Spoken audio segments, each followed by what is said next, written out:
নমস্কার বন্ধুরা, 2 মিনিটের কাহিনী আপনাদের জীবন বদলে দিতে পারে।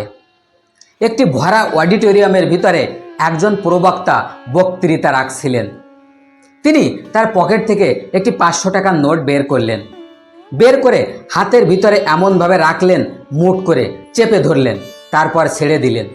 ছেড়ে দেওয়ার পরে সেই টাকাটি অনেক বিশ্রী দেখা যাচ্ছিল, কেননা অনেক ভাঁজ হয়ে গিয়েছিল।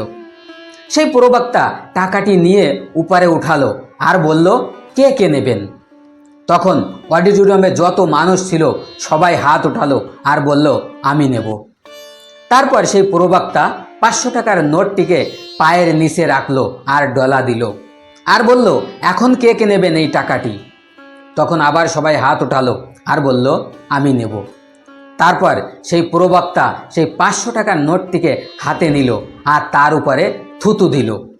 থুতু দেওয়ার পর বলল, এখন টাকাটি কে কে নেবেন? তখন আবার সেই অডিটোরিয়ামে যত মানুষ ছিল সবাই হাত উঠালো আর বলল, আমি নেব। তো বন্ধুরা, ছোট্ট কাহিনী আমাদের এই শেখায় যে টাকার মূল্য কখনো কম হয় না, তা নোংরা হোক বা ময়লা হোক।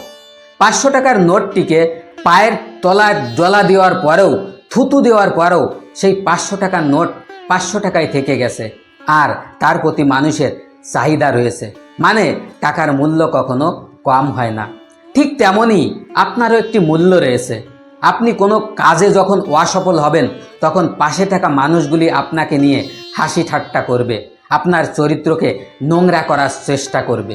পেছন থেকে মানুষ যাই করুক না কেন, আপনি আপনার মূল্য হারাবেন না, কখনো নিজের লক্ষ্য হারাবেন না। আপনি আপনার মূল্য যদি নির্ধারণ করতে পারেন, আপনি আপনার মূল্য যেমন বানাবেন, দুনিয়া আপনাকে ঠিক সেইভাবেই জানবে। তাই নিজের মূল্য সৃষ্টি করুন, নিজের মূল্য সম্পর্কে জানুন, দেখবেন দুনিয়া আপনাকে অবশ্যই মূল্য দেবে। আর আমার এই ছোট্ট কাহিনীটি যদি ভালো লাগে তাহলে অবশ্যই একটা লাইক আর একটা সাবস্ক্রাইব করে বেল আইকন প্রেস করে দেবেন, যেন আমি আপনাদের সাথে জুড়ে থাকতে পারি। আর আমার এই চ্যানেলে এমন ছোট ছোট অনেক কাহিনী দেখতে পাবেন।